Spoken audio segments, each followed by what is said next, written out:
Live iniciada. Olá, vamos falar da revolução das principais ferramentas de projeção e controle da rentabilidade.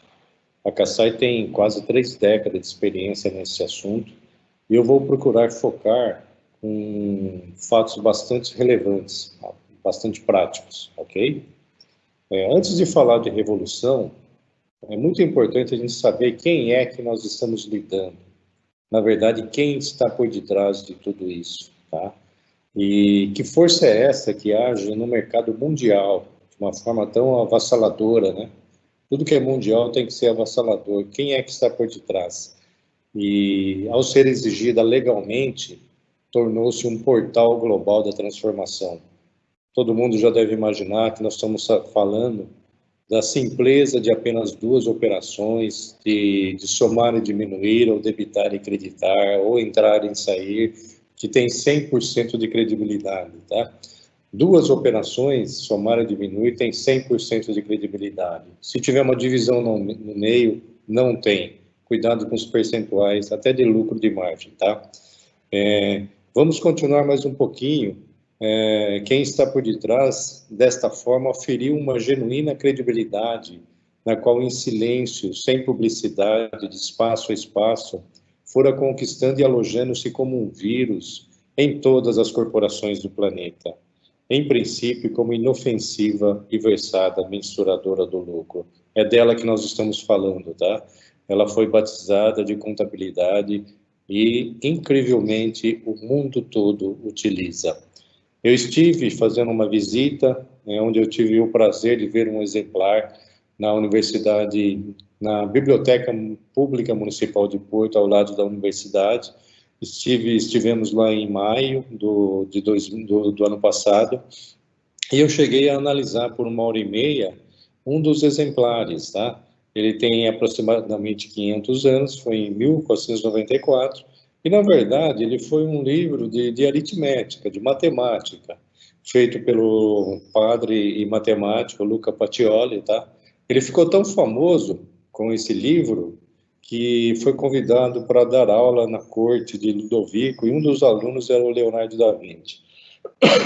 Eu gosto de lembrar o seguinte, que ao longo de quase 3 décadas de consultoria em grandes empresas, eu tive o prazer de nós encontramos executivos e até ex-executivos nas corporações com a igual genialidade do Pacioli, tá? Ou até maior, porque a época é mais envolvida, a informação, a tecnologia, né? E preste atenção, estes executivos, numa época ainda mais evoluída, podem contribuir com seu expertise escrevendo artigos para a revolução dos conceitos. Eu faço aqui esse convite, ok?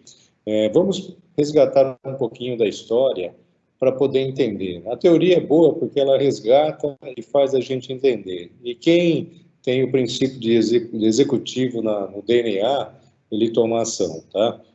Ela veio há mais de 500 anos, veio através das partidas dobradas do Pacioli.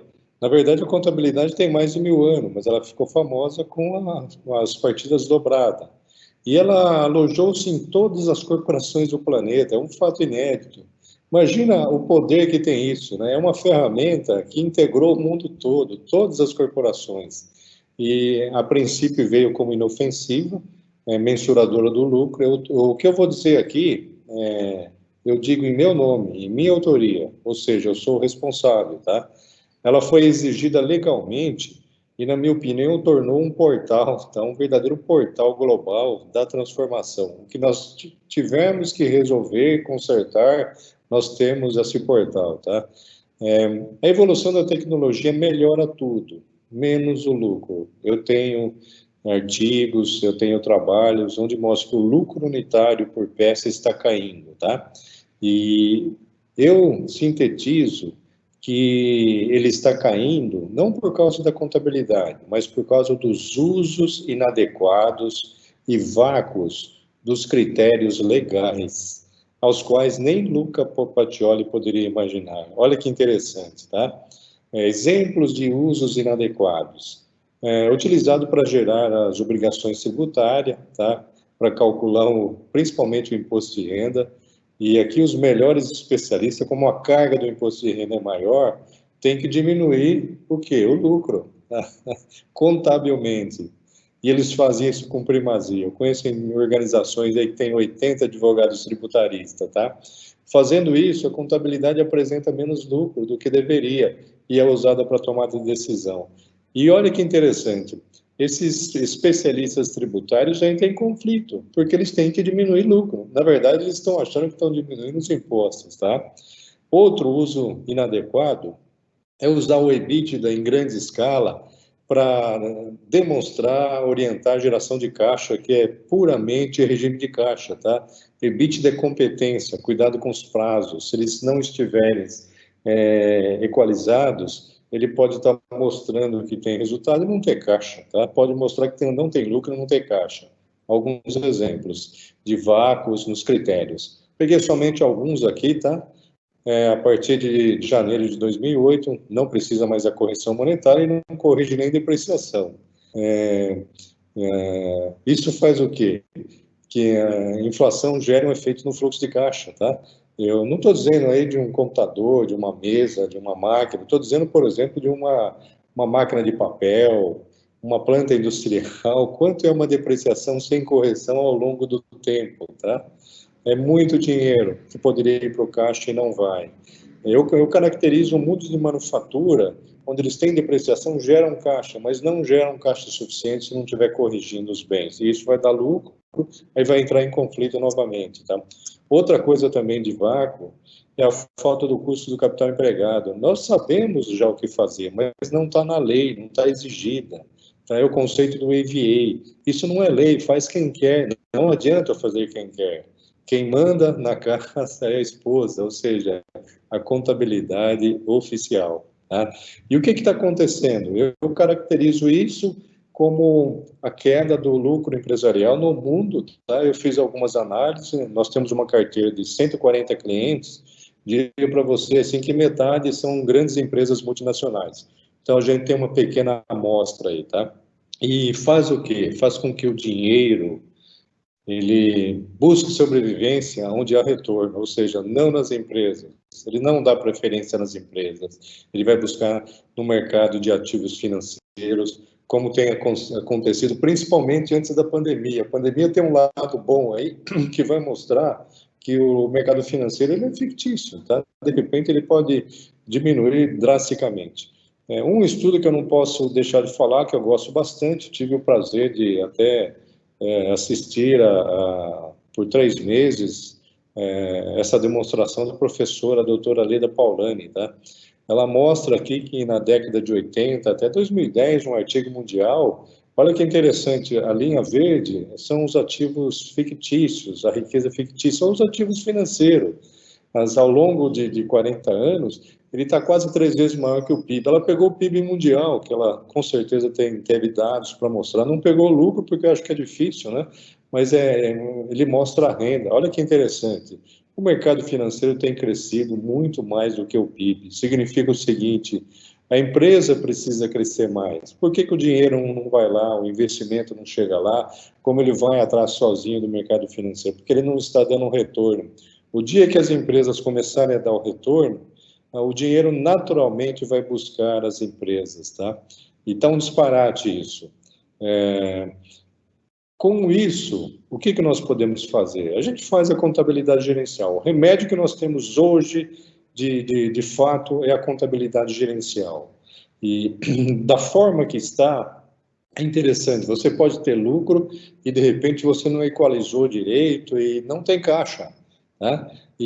Ou às vezes uma empresa tem um patrimônio tão forte que ela não tem nem lucro nem caixa, mas o patrimônio é tão forte que ele passa a ser o avalista dele mesmo, tá? Ou até sustentabilidade, onde ele tem obtenção de recursos de terceiro. Então eu preciso, na contabilidade gerencial, aprender a trabalhar os 3 potes de ouro, que é o lucro, o caixa e o patrimônio. De longe, meus amigos, o lucro é o menorzinho, tá?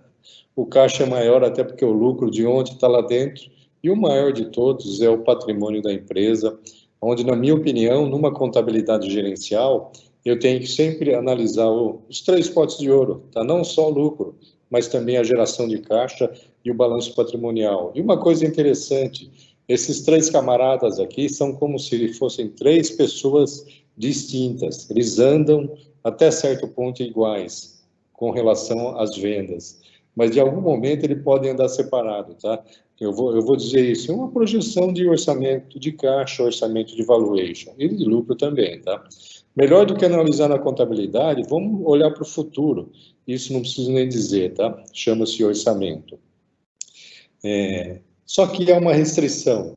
Eu uso contabilidade gerencial, eu faço isso há 30 anos, tá? Comecei bem cedo, mas tem uma restrição. Os líderes, pelo menos eu tenho uma carteira, a nossa maior riqueza é a nossa carteira de clientes, tá? Os líderes, que é definido pelos maiores market share, ou pelo menos os 10 primeiros em faturamento, e eles continuam tomando decisão na contabilidade oficial, a fiscal, tá?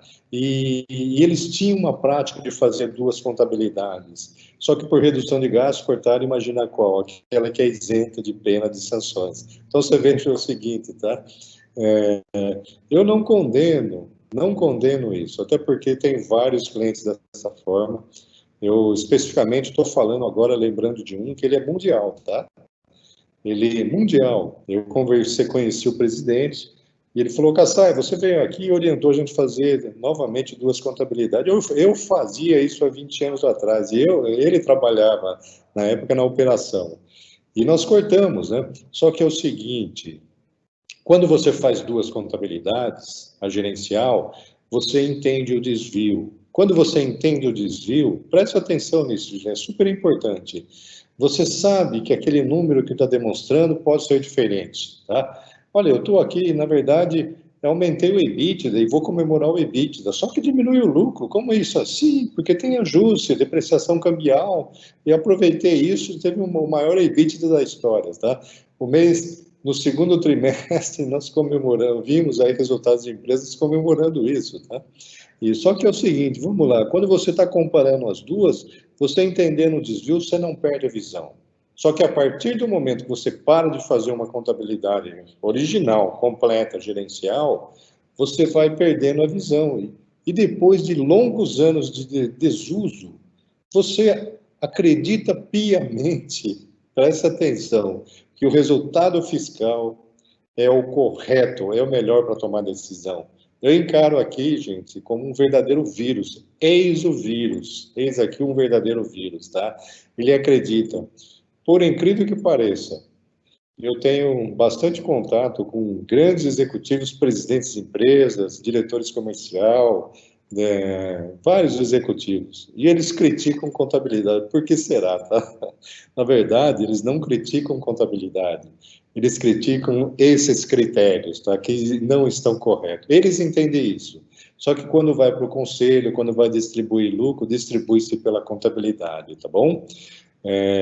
A gente tem um caso real aí, eu não vou mencionar nomes, nada, tá? Basta ver nossa carteira de cliente. É um caso real que, numa época, ele simplesmente aplicou vários ajustes, tá?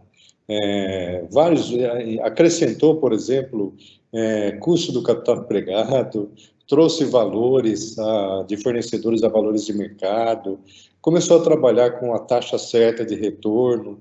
E o que aconteceu? Ele aumentou 140% o preço, salvando esse segmento, tá? Mas por que ele fez isso?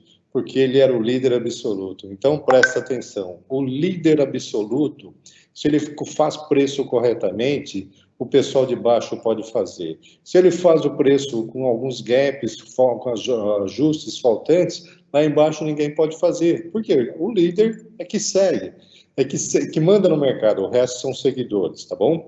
Esse é um caso real, tá?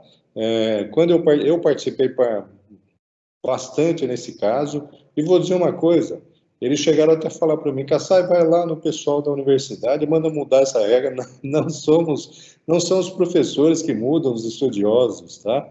É o governo que muda isso, tá? Mas como melhorar a tecnologia da rentabilidade das corporações? e recuperar a versada mensuradora do lucro do Patioli? Na minha opinião, a resposta é muito simples. Utilizando o poder das exigências legais sob pena de sanções para ajustar as medidas, tá? Na contabilidade oficial. Até o concorrente vai ter que fazer isso. É como se fosse assim, de repente o concorrente passa a ser um irmão, onde eu falo, meu irmão, não vamos destruir valor, segura aí, não posso baixar o preço, eu tenho que calcular a depreciação correta, eu tenho que colocar o custo do capital empregado, tenho que trabalhar com uma contabilidade ok. Só que é o seguinte, como não tem lei, tá? Se eu subir, o outro não subir, eu vou perder venda. É isso que está acontecendo. Eu tenho que ter isso na contabilidade oficial. Preste atenção, o governo, não só do Brasil, tá? Mas do mundo. Tais ajustes, por exemplo, retirar usos inadequados, que ele está amarrando para calcular o imposto de renda. Então, a pessoa, para ser boa, tem que diminuir o imposto. E para diminuir o imposto, está diminuindo o lucro. É um conflito danado isso, né? E suprir vácuos existentes nos critérios, como eu já falei, vários aí, nós teremos o início do fim da crise econômica financeira. Tudo está melhorando, com exceto o resultado da empresa. Eu tenho 30 anos de experiência para dizer isso, tá? O maior lucro que eu encontro hoje é na cadeia de serviços, que é próximo de 40%, que é a B3, tá? Lá na outra ponta eu tenho 0,25, que são distribuidor de gasolina.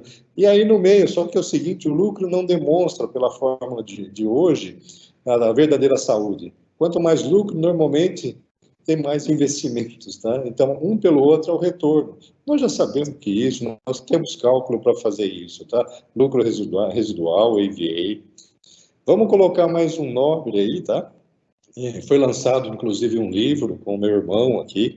Tem um capítulo, vou aproveitar aqui, vou falar realmente da nossa solução SBPL, que ele calcula a contabilidade que não faz o cálculo somente pela moeda financeira.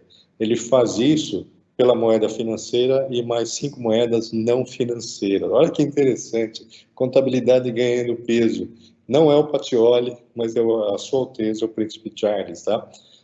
Eu acabei te dando uma foto de um evento que eu participei, e ele dizendo isso para os brasileiros, né? Para o professor Nelson Carvalho e José Roberto Cassai, né, que é meu irmão, dizendo, acreditem ou não, senhoras e senhores, os contadores podem ajudar a salvar o mundo. Eu não tenho dúvida nenhuma nisso, tá? Começando a fazer isso formalmente. São GRI. Preste atenção nisso, tá? Isso já é um trabalho que está sendo feito no mundo todo, tá bom?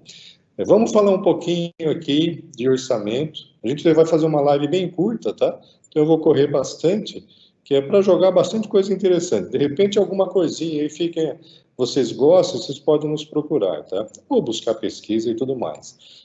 O orçamento. Essa é a nossa praia, tá?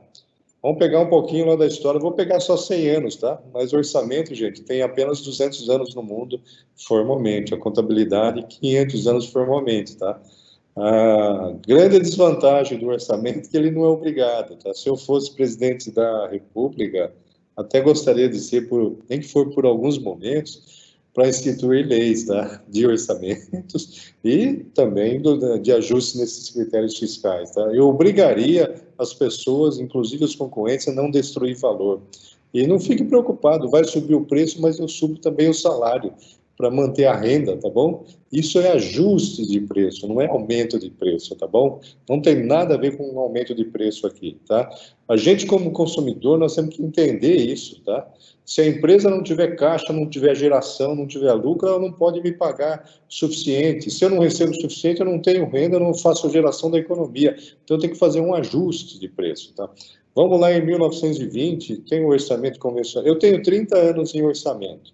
A gente tem pesquisadores que trabalham conosco que têm 60 anos, tá? E lá há 60 anos se fazia, inclusive, a projeção de balanço patrimonial. Mas era muito caro fazer isso, tá? Depois ele começou a fazer isso na mão, depois ele começou a fazer em Lotus, em Symfony, um monte de ferramenta, que nada mais é do que um Excel da vida hoje. Preste atenção, muita gente fazendo essa nobreza ainda no Excel e não usa um software adequado de banco de dados, que são mais seguros, tem integridade de dados, tem controle. E quando eles vão substituir, eles questionam quanto custa um Excel, uma pessoa que trabalha, e quanto custa implantar um software. Mas não olha que ele vai te fazer mais cenários, com mais certeza, simulações o tempo todo, ele vai te dar precisão, ele vai te dar uma base contábil e tudo mais, tá? Eu estou dizendo isso porque, inclusive, por ser óbvio, muita empresa não entende isso, tá? A gente tem um mercado gigante para isso.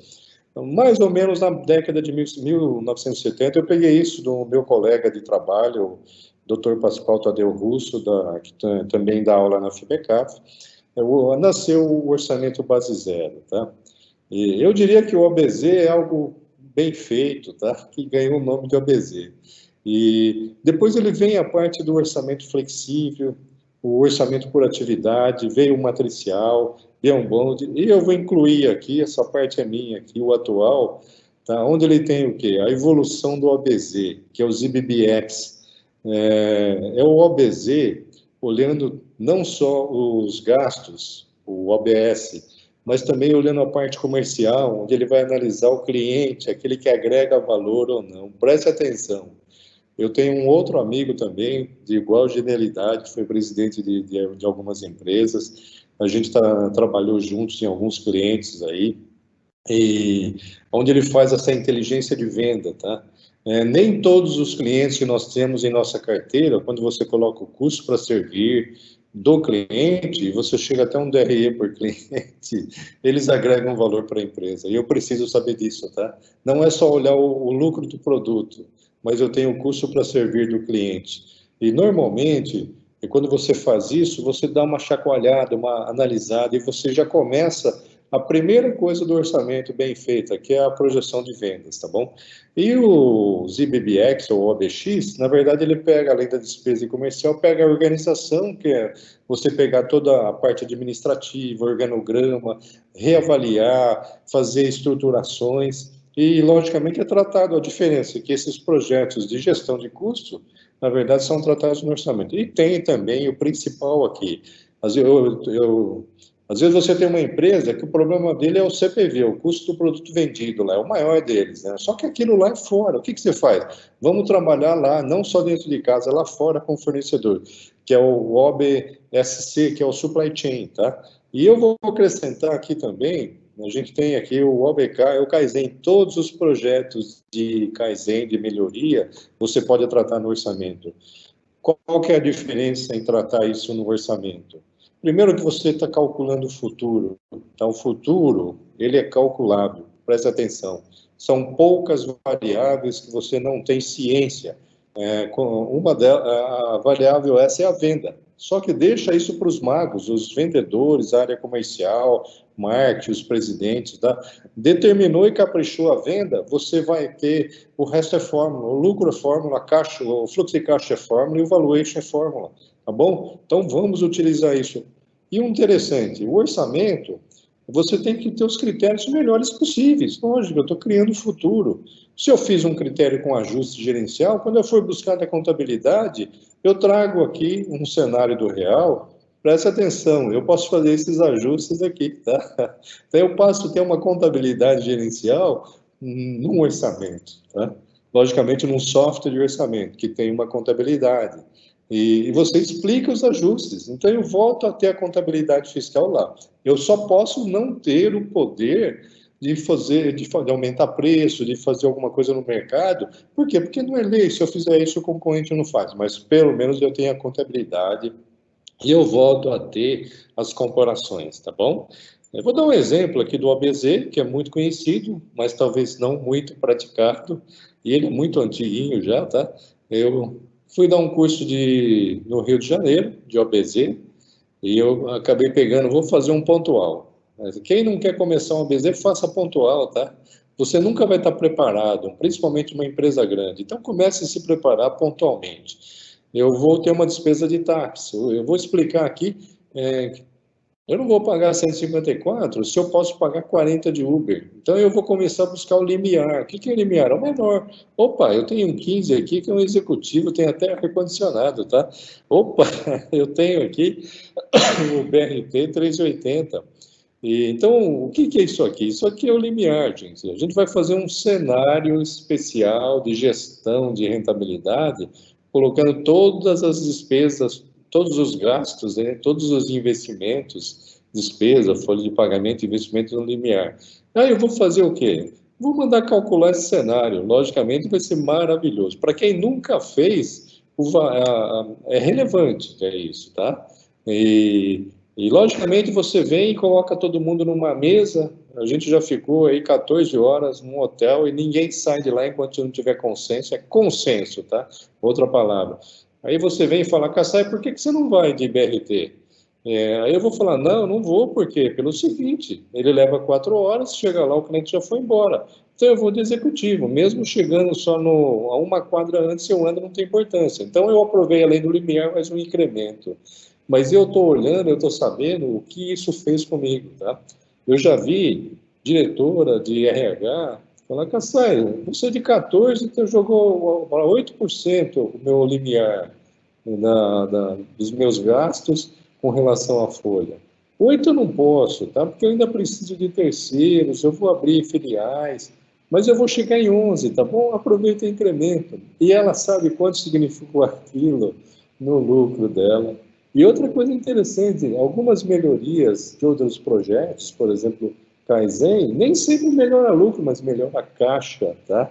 Olha aí o sujeito andando ao lado, mas desproporcional à receita. Você pode aumentar a caixa, principalmente se você nunca fez um orçamento de projeção de caixa, extra e EBITDA, você pode aumentar a caixa, tá? E assim por diante, você tem os incrementos.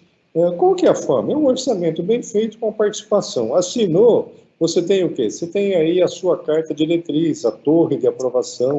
E vou dizer uma coisa, eu tenho casos aí, isso não pode ser verdade para todo mundo, mas de repente para o segmento pode até ser, né? A gente pode avaliar isso, mas a cada bilhão você tem 30 milhões de limiar, brincando aí, tá?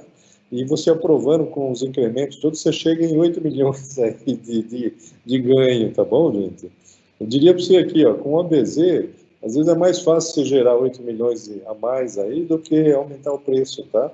Buscar produto. Aliás, está caindo venda, né? Às vezes é difícil, né? Então, assim, esse é o ABZ, tá bom? Com as suas evoluções. O ZBX, ele tem, assim, ele tem o Chris, ele é um livro interessante. Eu não pratico isso porque eu pratico com todos os projetos, mas eu achei bem interessante, tá? E ele trabalha exatamente nessas 4 dimensões, né? Na parte comercial, na parte organizacional, supply chain e a parte dos gastos. Eu achei bem interessante. A gente pratica as melhorias do Kaizen. Agora, olha que interessante, quem não conhece, quem está por detrás de tudo isso, não vou criticar isso, porque na área dele eu também sou, aliás, eu sou ignorante na área dele, e ele só é desinformado na minha, né? Ele falou, nossa, Cassio, eu tive um bi não, 100 milhões aqui que eu aumentei no lucro. Não, você não aumentou o lucro. Tem coisas que você faz que você está mexendo nos prazos, nos estoques, tem coisa que você faz que você aumenta o caixa, e não necessariamente o lucro. Mas não é importante aumentar o caixa, e tem coisa que você faz que, pelo contrário, precisa de investimento, diminui o lucro, diminui o caixa, só que é o valuation da empresa, tá? Quem tem um valuation forte, no momento de crise, sabe como é obter recursos de terceiro, tá bom? A empresa tem recursos de 3 formas, tá? Ela tem um recurso na venda, que na crise é atingido totalmente. Depois ele tem recursos no caixa, que você pode gerar caixas extra EBITDA, extra venda, logicamente até um certo ponto, tá? Eu já vi gente falar, Kassai, vamos limpar esse aeroporto, vamos pegar essa sucata, vamos fazer os 5S, e tudo você melhora, tá? De vez em quando sempre tem que fazer. E o recurso também do investimento, das dívidas boas, né? Que ela obtém dívida para crescer. Só um detalhe, tá? Eu preciso fazer isso sempre, tá? Não posso aproveitar a dívida somente para pagar despesa. Por quê? Porque meu preço não está ajustado, a empresa já não está boa, tá? Então eu preciso trabalhar com isso. O seu Nakata, ele está no Brasil, ele é o único ainda vivo da equipe que criou o 5S. Ele foi o criador especial do 5º S, tá? Sr. Kenji Nakata, a qual eu honro aqui. Outra pessoa também que a gente acabou conhecendo, o Dr. Goldratt, da teoria das restrições. Todos esses projetos você otimiza, você pode trabalhar no orçamento. Qual que é a diferença de trabalhar isso no orçamento? Você dá metas, começo, meio e fim, e o orçamento vai fazer real, orçado e forecast dos seus projetos também de melhoria. Na verdade, qualquer projeto você pode trabalhar no orçamento. Logicamente, gente, para fazer isso, tem que ter um software para isso, tá? Para fazer uma contabilidade gerencial. Orçamento, você faz o budget, elabora o orçamento, você traz o realizado também, se for um software parrudo, né, especialista, e você compara, você pode fazer ajustes no realizado, que, olha que interessante, criando cenários do realizado, tá? Vou trabalhar com a depreciação aqui, estatística, vou fazer ajuste, vou colocar custo capital, logicamente, só para você se balizar, tá? Olha que interessante, você vai se balizar e tomar decisões, mas a melhor de todas seria que isso fosse por obrigação legal, viesse do governo e obrigasse, tá?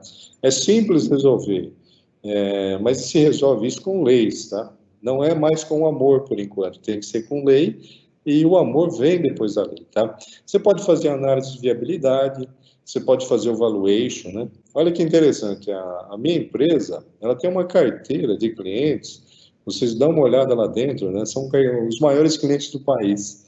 Assim, eu estou com 140 clientes. Às vezes eu pego um cliente, significa 40 outros clientes médios, né? Então, no valuation da empresa já começa por aí. Por que nós estamos lá? Porque temos algo que interessa a eles, né? Você pode fazer custos de pricing lá dentro do próprio software de orçamento. Aliás, um bom orçamento de custos de pricing, ele tem que fazer completo. Às vezes você precisa fazer até um balanço, o fluxo de caixa, um DRE de um ano, de um exercício, tá? E a grande novidade é que você pode tratar o relato integrado, que é a contabilidade sustentável, né, em moedas financeiras e não financeiras, também no orçamento, tá? Nada mais é de uma contabilidade com moedas de conversão, tá bom? E o interessante é que o aplicativo por celular, dificilmente uma pessoa não tem um celular hoje, né?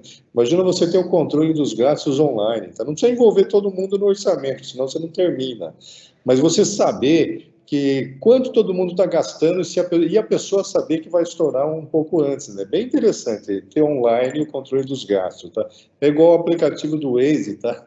Ele é muito bom porque o carrinho está indicando quanto ele está gastando de velocidade. Imagina se cada pessoa está mostrando para você online, real time, quanto está gastando dos seus despesas de investimento e tudo mais, tá?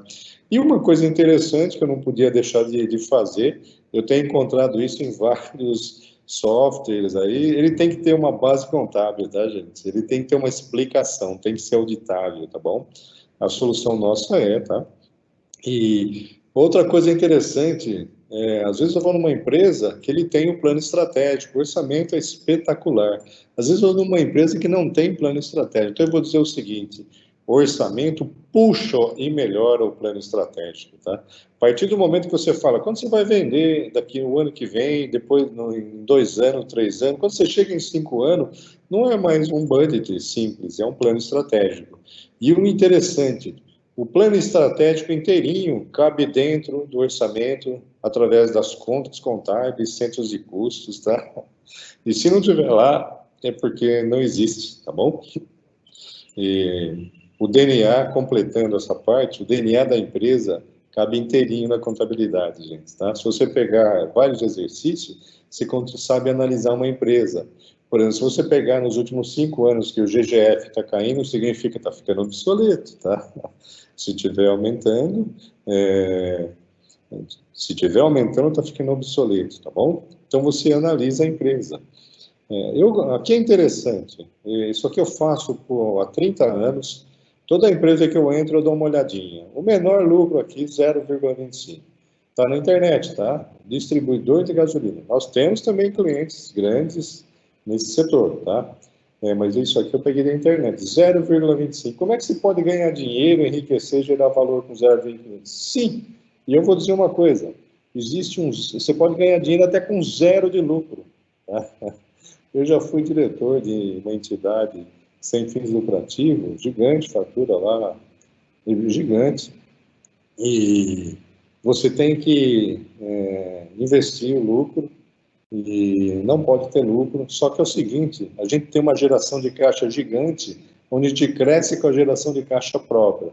E outra coisa, a empresa está valendo uma nota, mesmo tendo lucro zero, fala, vamos criar mais filiais, vamos emprestar dinheiro, né, com taxas boas e carência por ser sólido e ter uma base boa, um valuation bom, tá? Depois você vai para 1,5, supermercado, chegando no máximo 2,5, aí se ele vender coisas também de não alimentos, 5 a 7% no varejo, 10 a 20% na manufatura, tá? Agronegócio 20, 25, serviço 30, e eu vi aqui recentemente a Bolsa de Valores chegando perto de 40%, né? Naquele momento, tá? Não significa... Só que é o seguinte, gente, o lucro, o que tem aqui embaixo, o lucro verdadeiro é aquele que ele retorna o que tem aqui embaixo. O que é aqui embaixo? É o working capital, são os estoques, tá? E aquilo é o capital empregado que você precisa para produzir 0,25 de lucro ou 40%. Se você dividir, você vai ver a taxa. E a grande surpresa, às vezes você pega aqui uma empresa que tem um pouco lucro, mas tem menos working capital, capital empregado. Então ele tem um retorno maior, tá? O retorno de longe é o melhor indicador de rentabilidade da empresa. E presta atenção, isso não está na contabilidade oficial, tá? É um absurdo isso.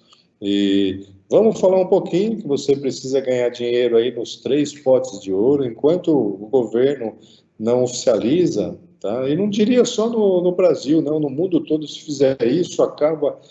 é o começo do fim do início do término da crise financeira. Eu preciso aprender a ganhar dinheiro com esses 3 camaradas aí, distintamente, tá? E a gente sugere fazer isso no orçamento, tá bom?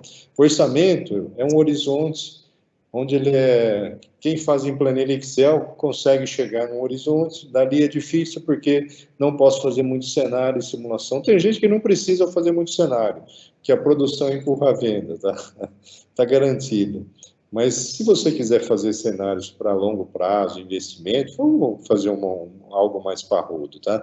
O orçamento ele vai criando mais cor à medida que você vai chegando nos dados. E lembre do que eu disse no começo, com exceção da variável venda, que é bruxaria pura, e nós vamos deixar os magos, os presidentes, os diretores comerciais, os vendedores, os gerentes comerciais, o pessoal de vendas, deixa eles focarem com a sensibilidade dele, que é muito mais do que qualquer matemática, tá?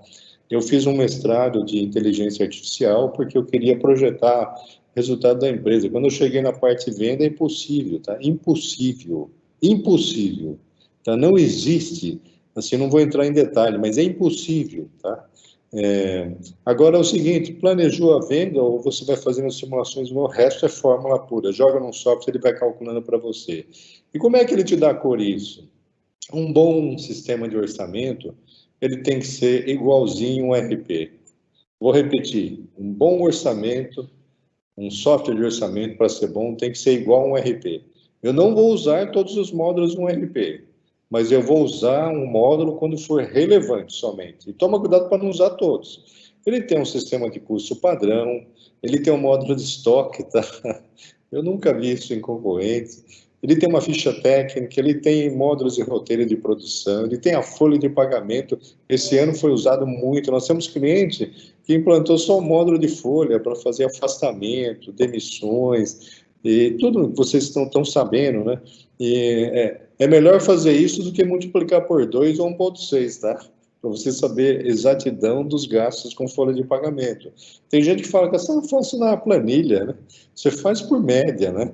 Toma cuidado, tá? Se a tua folha for relevante, você está multiplicando por 2 para não ter erro, tá? Mas você está diminuindo a tua margem e talvez você perca a venda, tá? Módulos de rateios, inclusive diferentes dos critérios oficiais, um sistema de ativo fixo, de pricing. Na verdade, é um sistema completo de contabilidade. Olha a dica, você pode ter a tua contabilidade gerencial aqui no software de orçamento, tá?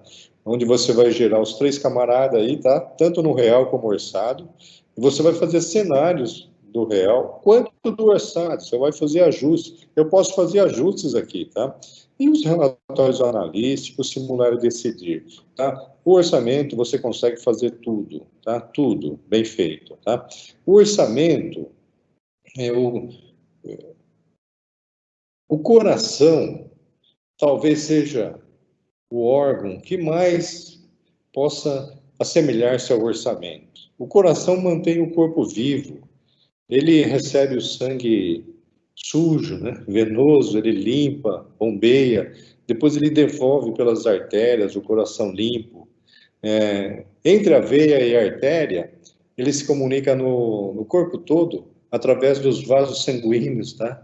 Se você sentiu qualquer coisa na pele, o coração já tem essa sensibilidade do corpo inteirinho, tá? E ele tem isso, assim, em real time. Um detalhe, o Gugu teve morte cerebral, mas o coração estava batendo ainda. Tem muita empresa que às vezes está em falência, mas não, ela pode ser vendida, pode ser... Ela está viva ainda. E o que é isso? É o que eu comparo ao orçamento, um coração, tá? E planilha Excel não vai fazer isso como se faz com os vasos sanguíneos, contato, não pode tomar uma atitude, uma decisão, tá? Para salvar o corpo. Ele tem que ser integrado. Tá? O integrado realmente é integrado. A gente não cobra licença por usuário porque todo mundo tem que ter acesso ao controle das despesas, tá? E como eu disse lá no aplicativo Waze, eu que fiz o mestrado lá de inteligência artificial, não tem muito inteligência artificial. Tira os carrinhos dizendo a velocidade, ele passa a ser um aplicativo normal de GPS. Se você colocar isso no orçamento, imagina o que você vai gerar no orçamento, ele vai estar integrado. Imagina fazer assim, o presidente quer um cenário até quarta-feira que vem. Você sabe todo mundo quem entrou, inclusive ele, tá? E você faz vários cenários e simulações. E o interessante, quando você faz o budget do ano, o pessoal está parando agora para fazer o ano que vem, não precisa fazer uma vez por ano, você pode fazer isso permanentemente, a área de decisão, tá bom? E aqui está interessante.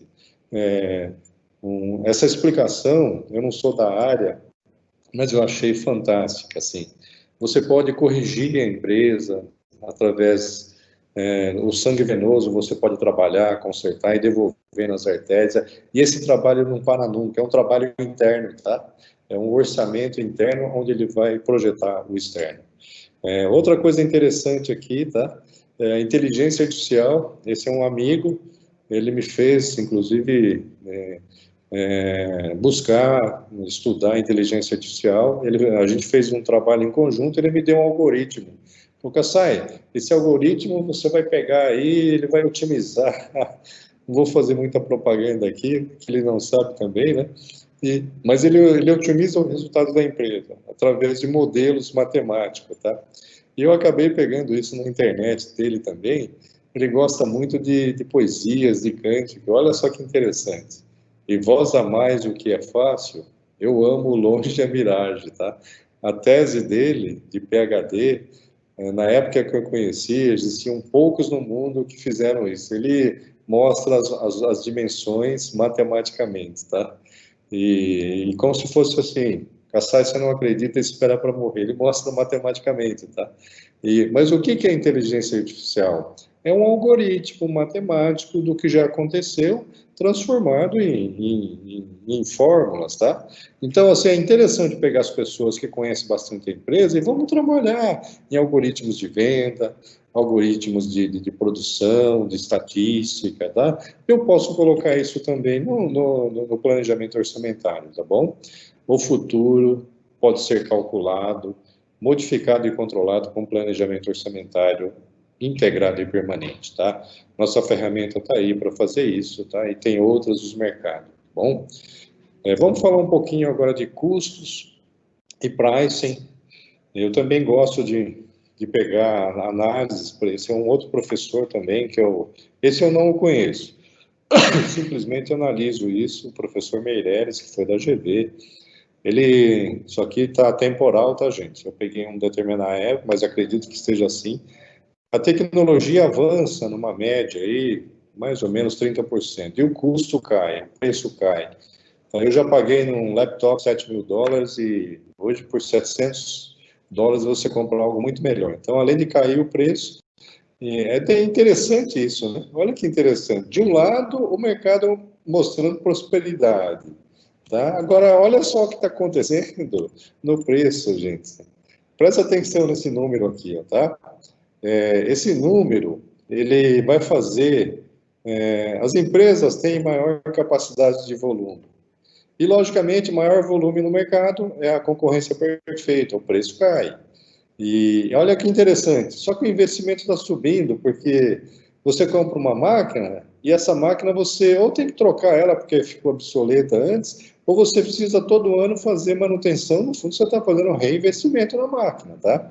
E outra coisa interessante, quando você vai na contabilidade oficial, não é a correção monetária diz que você pode contabilizar ao valor de aquisição e você também não tem a correção da depreciação.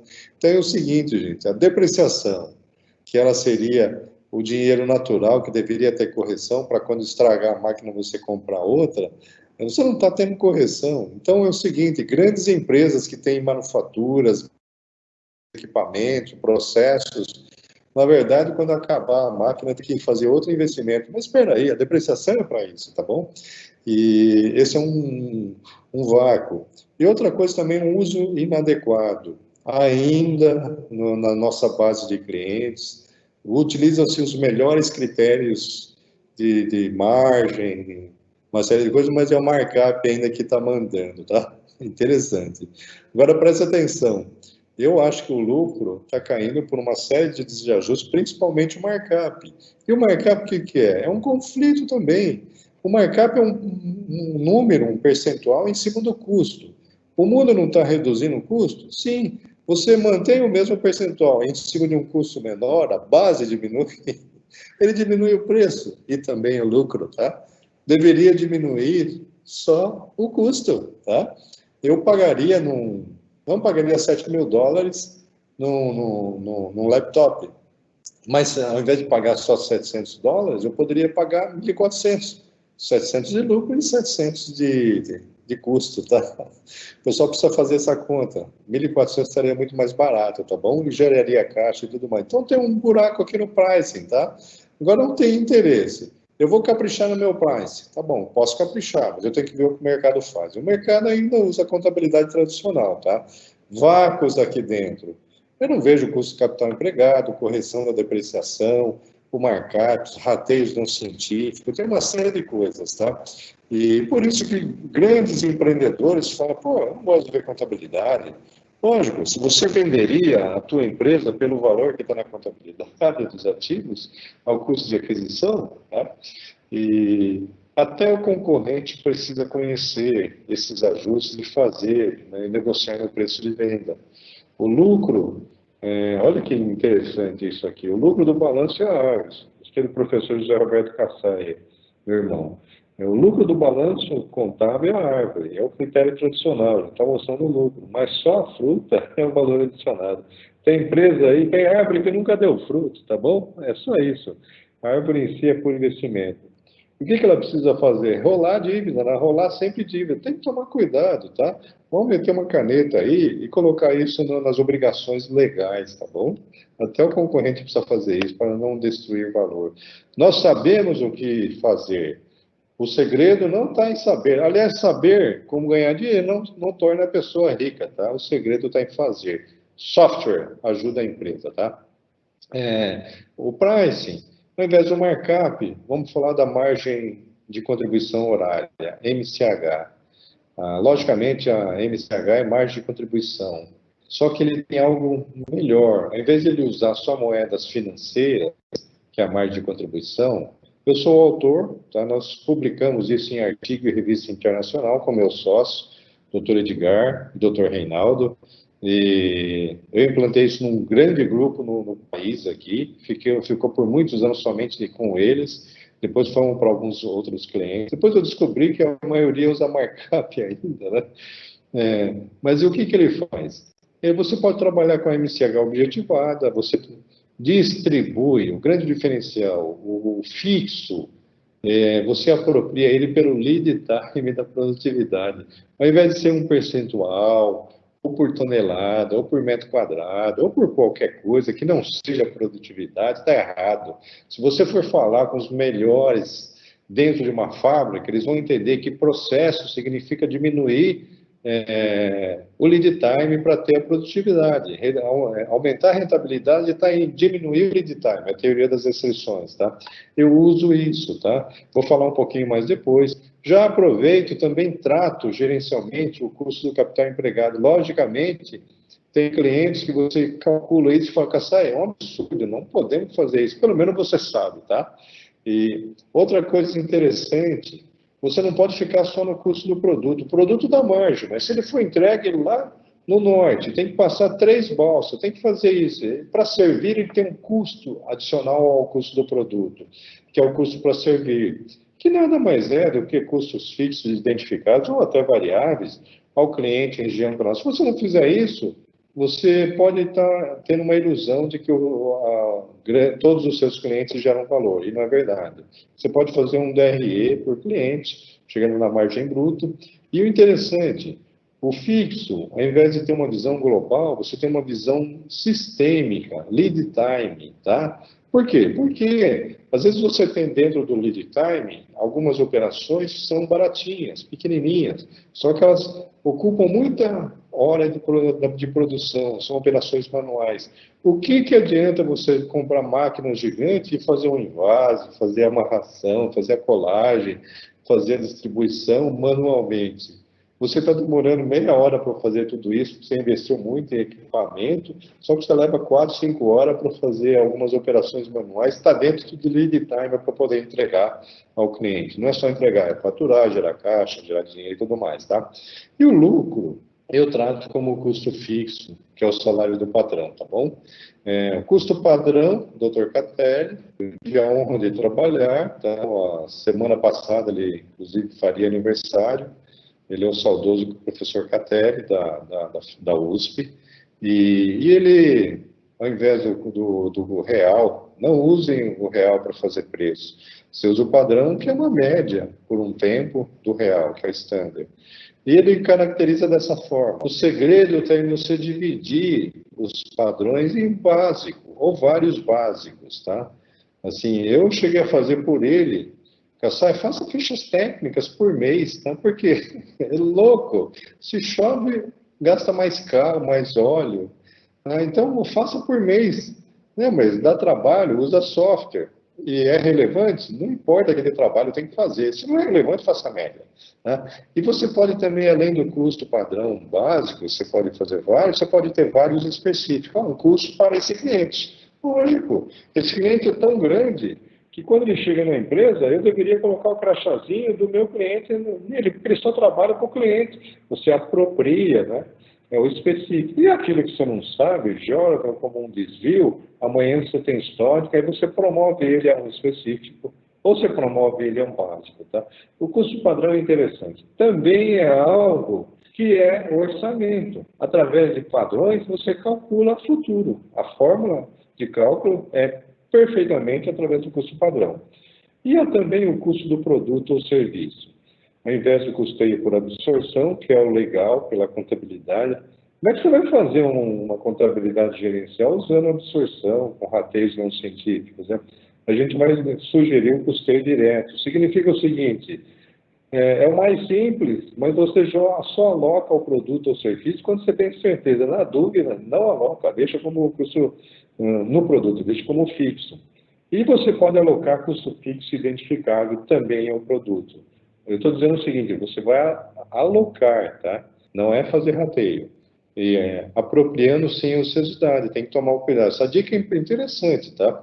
Quando você joga qualquer custo fixo numa empresa, dependendo do mês, você aumentou o volume ou diminuiu o volume relevantemente, você não pode fazer isso pelo real, porque senão você está jogando ociosidade no produto. Você tem que fazer o seguinte, imagina sempre o volume ideal, sempre. E não deu, Kassai, eu previ 100 e, na verdade, ocorreu 70. E essa diferença do 30? Não joga no produto, tira da margem, tá bom? Aí você acaba com o problema de apropriar custos fixos e a variação de volume não tem problema nenhum. Essa dica vale ouro, tá bom? E a diferença subtrai da margem. Presta atenção que essa regrinha aqui é minha e é bem simples. Como é que você sabe o que é custo variável? São os outros. Tá? E outra, é variável porque varia, porque está escrito no livro, não vá por definição clássica. Tá? Energia elétrica, eu já quebrei a cabeça várias vezes. Tá? Em alguns lugares são fixos, em alguns lugares, latinha de alumínio, é totalmente variável. E como é que mede isso? O engenheiro sabe fazer, tá? Porque é relevante. A principal matéria-prima é energia. Então, para olhar é o comportamento variável, é os outros. Tá? Eu olho comportamento, eu não olho a definição clássica. E fixo, somos nós, a empresa. Tá bom? É a definição. Vamos, Cassandra, mas eu tenho matéria-prima aqui que está no estoque faz tempo. Ele tem comportamento fixo, não é variável, tá? E vice-versa. E outra coisa também, o lucro objetivado também é fixo, é o salário do patrão. Se o patrão não tiver lucro, por que ele vai continuar pondo dinheiro na empresa? Tá? Então, assim como nós temos que honrar o salário de todos os funcionários, fornecedores, tem que honrar o lucro. Lucro não é nem de longe o objetivo da empresa, é apenas a obrigação. Tá? Depois que eu cumprir a obrigação, eu vou fazer os meus outros objetivos, sonhos e objetivos, tá bom? Vamos falar um pouquinho agora do software de simulação. Tá? Interessante que o software de simulação, ele é a nossa praia também, tá? A Kassai tem 28 anos de mercado, em metade, um pouco menos, ela fazia consultoria e desenvolvia soluções de simulações. Depois nós fizemos um produto e rapidamente conquistamos um mercado gigante. Mas o software, a gente sugere ao invés de planilha, tá? Olha que interessante, né? Mesmo sugerindo, mesmo sabendo que é melhor, eu continuo fazendo isso. Por quê? Às vezes dá um trabalho gigante lá dentro, e como é que eu faço isso? Eu tenho que usar o software de orçamento, não só para fazer budget. Se for só para fazer budget, né? Ele vai fazer uma série de outras coisas que vai estar ligado ao seu plano estratégico, tá bom? E ele tem que ser integrado e permanente. Olha que interessante. Se eu faço budget, mas faço análise de mercado, viabilidade, tá bom? Eu fiz investimentos aqui e contraí uma dívida de 4 anos, 8 anos, 20 anos, 30 anos. Opa, vamos projetar aí caixa para todos esses anos e ficar de olho no caixa para pagar a dívida. Não só no lucro, né, que às vezes ele pode diminuir, mas o caixa não, ele tem que honrar, tá? Então ele começa a fazer isso. Ele vai ele é um plano estratégico. O ideal é não ter limite de usuários, principalmente no controle dos gastos, os controle online. Outra coisa interessante, isso aqui é também vale ouro, tá? Eu já cheguei a alguns momentos no Cassino, esse software aqui é um dos melhores do mercado, leva 3 dias para fazer um não é fácil fazer orçamento, gente. O orçamento bem feito, ele não é estatístico. Tá? Ele vai apurar lá o modelo de custeio, de contabilidade, fluxo de caixa, roteiro de produção, vai fazer tudo, tá? Só que ele está demorando 3 dias, lógico, uma das coisas. Normal, a gente não usa cubo não multidimensionais, porque além do cálculo, você tem que mandar gerar o cubo. Não, é aquele cubo que você é relacional. Isso aqui os técnicos vão entender bem, é metade do tempo para calcular. Outra coisa fundamental é a base contábil, né? Mais do que um gráfico bonito, você tem que ter um número bonito. O número, na minha opinião, é o bonito. Depois disso, você pode pintá-lo com gráficos, com balanço scorecard, mas e não muitos, tá? Quanto menos, melhor, tá? A interface com RP, ele tem que ter uma base própria, ele não pode estar trabalhando com RP lá, porque ele pode estar fazendo coisas imaginárias só, que não existe ainda, pode mudar plano de contas, né? E isso é o fundamental. Ele vai mudar o hábito. Assim, olha que interessante. Você tem uma ideia nova, mas enquanto você não mudar o hábito é o seguinte, gente, é aquilo que você faz repetidamente, sem pensar e para sempre. Aí você vai ter resultado. Só a ideia nova não tem resultado. Tá? O software acelera a mudança do hábito. Você colocou um modelo novo, estou implantando um RP, você está mudando a alma da empresa. Estou implantando um sistema sistemático de pricing, de orçamento, você está mudando o futuro da tua empresa, a alma do futuro, tá? E olha que interessante, hábito é uma coisa legal. Eu não sei, não sou dessa área, mas acho interessante essa explicação. O cérebro tem 3 pedaços aí, que se você... o maior deles é o que manda, é o cérebro reptiliano, aquele que não é nem inteligente nem emotivo. Ele só faz o que dá certo para ele. Se não deu certo, não adianta a inteligência vir falar nem o emotivo, tá? É o que dá certo, tá? E ele não pensa muito, não age, ele só... E como é que você... Não vou entrar muito em detalhe. Como é que você faz isso numa empresa? É através de um software, tá? E olha o interessante, o que é um hábito. A mudança do hábito, primeiro você tem a inconsciência do velho. Se eu estou lá, eu faço aquilo que eu aprendi com meu pai, com a minha mãe. Tá? Eu escuto uma coisa nova, escuto hoje, mas daqui uma semana eu volto a fazer. Quero emagrecer? Faço um pouquinho, depois volto a fazer o que eu estou acostumado, que eu aprendi lá desde pequeno. Eu vivo no inconsciente. Hábito é inconsciente. Inconsciente é do velho. É um sistema, é um estado, desculpa o termo, de burrice, tá? Não pensa para fazer. Né? Aí, como é que você vai criar? Opa, eu tenho a consciência do novo. Estou fazendo uma live, estou ouvindo isso, estou fazendo um curso, estou estudando, eu cheguei à conclusão, e de repente dá um choque. Espero que essa live dê alguns choques de insights em vocês, da consciência do novo. Aí o que você tem? Você tem a mudança para o novo, vou fazer o novo. Mas aconteceu ainda não. O que tem que acontecer para gerar hábito? Você tem que ter a inconsciência do novo de novo, para ele se tornar velho. Olha só que interessante. Lá em cima, a inconsciência do velho é um estado, desculpa o termo novamente, de burrice, mas é o estado perfeito do hábito. E o que tem que acontecer no novo? Eu tenho uma inconsciência do novo, que é exatamente um estado, eu estou dizendo com as minhas palavras, de burrice, tá? Não pensa para fazer. Tá? Quando não pensa para fazer, não adianta o cérebro inteligente, o emotivo, falar, faça isso. Não, eu vou fazer aquilo que eu estou acostumado. Isso é hábito, gente. Tá? Um software, você implantou um modelo, ele vai fazer aquele modelo, mesmo que esteja errado, tá bom? Então, olha a força, aproveita a força do software para você começar a executar as coisas dentro da sua empresa. Imagina, é o coração que ele vai chegar lá no dedinho do pé, na cabeça, no cérebro, em todos os órgãos, tá? O software tem essa propriedade. De longe, uma planilha não tem, tá? Não estou criticando a planilha, tá?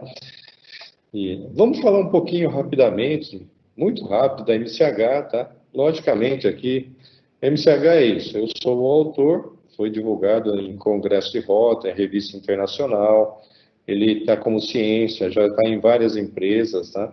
E se a gente for escolher a melhor rentabilidade, você vai escolher os R$ 100, lógico.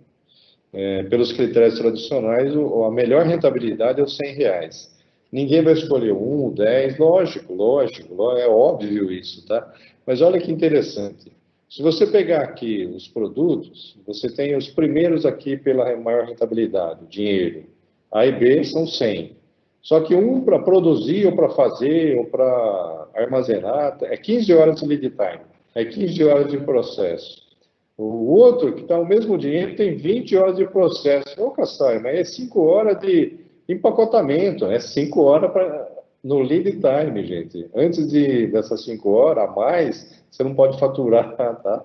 E olha o seguinte, o compromisso no mês, ele tem a limitação, a restrição das horas. Se for 3 turnos, é um pouco mais, mas limitado a 3 turnos, tá? Um dia não passa de 24 horas. E olha só, MCH é só dividir o dinheiro 100 por 15, lá no MCH direita, 6,67. Vamos pegar a segunda linha, 100 dividido por 20, opa, é 5. Vai caçar, 6,67 simples, você está dizendo que o produto A gera 1,67 a mais, sim. Mas olha aqui o produto F, que é um R$ 10, que leva meia hora, e você tem 20 de MCH. O que é MCH? É o dinheiro por hora de processo. Eu encerro com este artigo, Decifrando o Antivírus. Aproveite com atenção. Decifração global do antivírus. Adveio há mais de 500 anos por entre as partidas dobradas. A simpleza de apenas 2 operações, de somar e diminuir, ou de debitar e creditar, auferiu insuspeição natural, ou seja, a genuína credibilidade, na qual em silêncio, sem publicidade e de espaço a espaço, fora conquistando e alojando-se como um vírus em todas as corporações do planeta, em princípio como inofensiva e versada mensuradora do lucro. Assemelhando aos padrões de cada continente, país, estados e cidades, estatuiu normas próprias e distintas para a certeza e a confiança, a fidúcia da escrituração, que sendo afiançada mundialmente com exigência legal, provocam gênesis, o surgimento de uma verdadeira e poderosa ferramenta da transformação. Exemplo disto aqui no Brasil é o novo Código Civil Brasileiro, a obrigatoriedade de um sistema contábil e levantar anualmente o balanço patrimonial, no artigo 1170. A obrigatoriedade e a autenticação do livro diário, no artigo 1180 e 1181. A obrigatoriedade do lançamento do balanço patrimonial no diário, firmado por um contador ou técnico em contabilidade, no artigo 1184. E agora, as normas internacionais de relatórios financeiros, IFRS, International Financial Report Standard. Sem dúvida, esses critérios descortinam um valiosíssimo tesouro, um verdadeiro e poderoso portal global da transformação, batizado de contabilidade.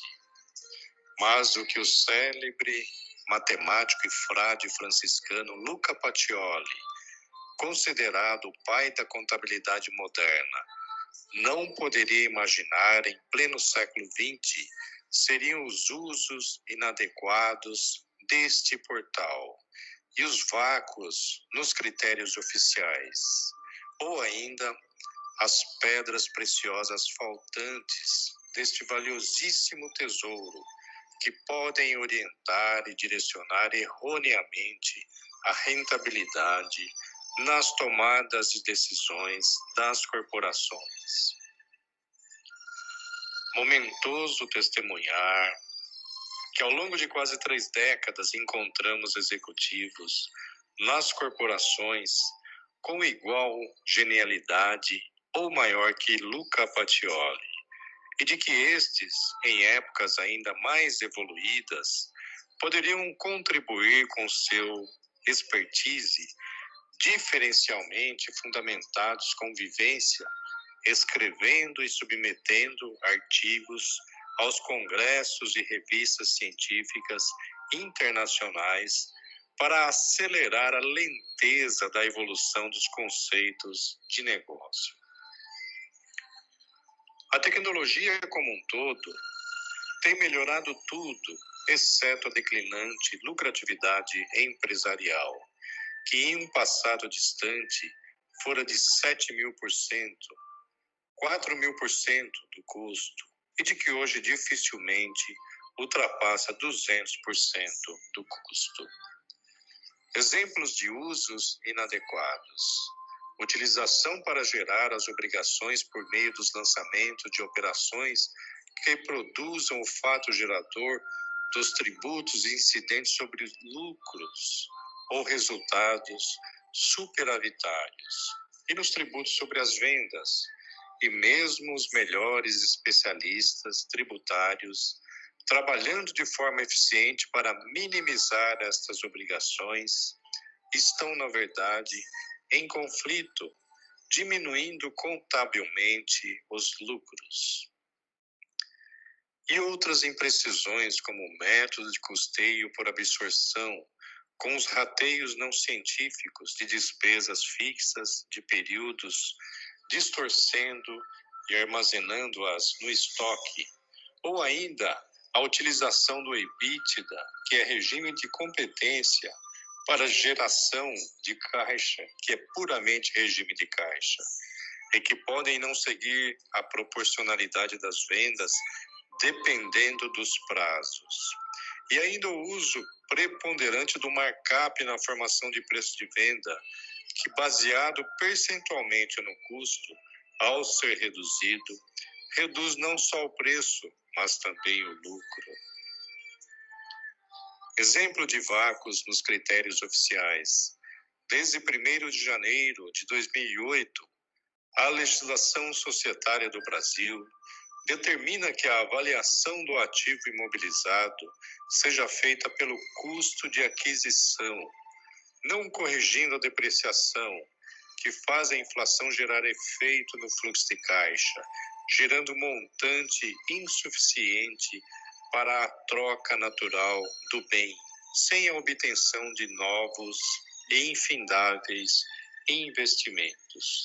E outras pedras preciosas faltantes, como a falta do custo do capital empregado nas taxas ideais e de retorno, que podem orientar grandes projetos de investimento, sendo, na verdade, despesas disfarçadas, contabilizadas sem correção e no longo prazo. Estes usos inadequados e vácuos nos critérios oficiais podem ser resolvidos numa contabilidade gerencial, onde sugerimos criar um cenário especial no planejamento orçamentário, com ajustes no orçado e também ajustes no realizado, sendo analisados sempre em conjunto com suas 3 visões ou potes de ouro, que andam juntos e proporcional à receita de vendas até certo ponto, que são o lucro, o caixa e o patrimônio. Analisar o DRE, fluxo de caixa e balanço patrimonial por um período de até médio prazo e separadamente, além de discutível, não é conclusivo para as melhores tomadas de decisão empresarial. Mas há uma restrição. O mercado representado pelos maiores market share ou até os 10 maiores líderes por segmento continua decidindo com base na contabilidade oficial, amparada somente pelos critérios de exigência legal, sob pena de sanções. A prática de ambas as contabilidades, oficial e gerencial, já foi uma realidade do passado, mas a grande maioria dos líderes de mercado, por motivo de redução de gastos, eliminaram aquela que é isenta de pena e sanções, ou seja, a mais importante, a contabilidade gerencial. Não fazemos julgamento nessa atitude, pois ao praticar e comparar ambas as contabilidades, neste momento, entendem-se os desvios, como que raios de luz atravessando a retina dos olhos e permitindo formar imagens dos verdadeiros resultados que estão por detrás dos ajustes e dos lançamentos sem comprometer a visão. Mas aos poucos, no silêncio e de espaço a espaço, sem as comparações e por longo anos de desuso da informação puramente gerencial, ocorre um fenômeno como se lesionasse o cristalino do olho, deixando-o opaco e comprometendo realmente a visão. Crê-se piedosamente que as informações fiscais são precisas, claras, perfeitas, as corretas para as tomadas de decisão empresarial. Eis aqui o verdadeiro vírus invisual, já alojado e infectado em todas as corporações do planeta e ainda afiançado por exigências legais, responsável pela transmissão das inúmeras doenças de cegueira que podem orientar e direcionar erroneamente as tomadas de decisão das corporações, sugando a rentabilidade. Estudos científicos comprovam mundialmente que entre o ano de 1980 até 2010, os ativos financeiros, riqueza fictícia mundial, comparados com o crescimento do PIB, renda real mundial, quase triplicaram, causa atual provável da crise econômica financeira, fazendo com que o dinheiro busque quem lhe dá mais retorno, ou seja, não as empresas, mas o mercado financeiro. Em nossa base de estudos científicos, com mais de uma centena de médios e grandes clientes, e ao longo de quase 3 décadas, temos casos de líderes de mercado que praticaram ajustes gerenciais, por exemplo, compondo o seu preço de venda de seus produtos de uma forma mais completa, ou seja, acrescentando alguns tijolinhos faltantes nos vácuos desta parede até o telhado, como o custo de fornecedores a valores de mercado, o custo do capital empregado, correção monetárias e da depreciação e margens adequadas com taxas justas de retornos e riscos. O resultado foi um aumento expressivo de 140% no preço final de vendas de seus produtos.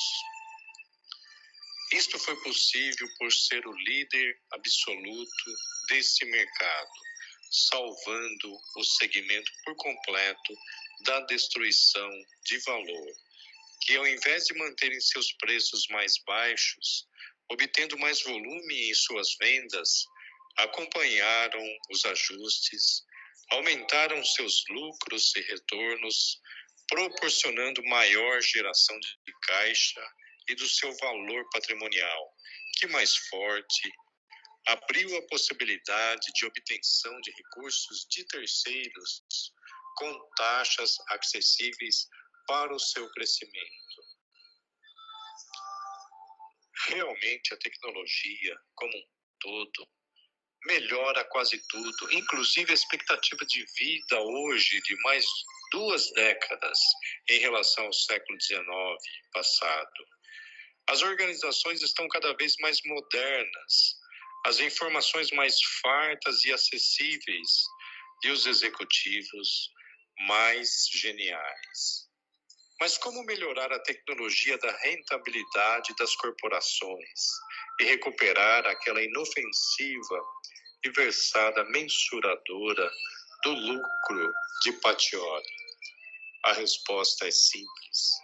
Utilizando o poder das exigências legais, sob pena de sanções, para ajustar tais medidas de usos inadequados e vácuos em seus critérios na contabilidade oficial pelos governos e autoridades.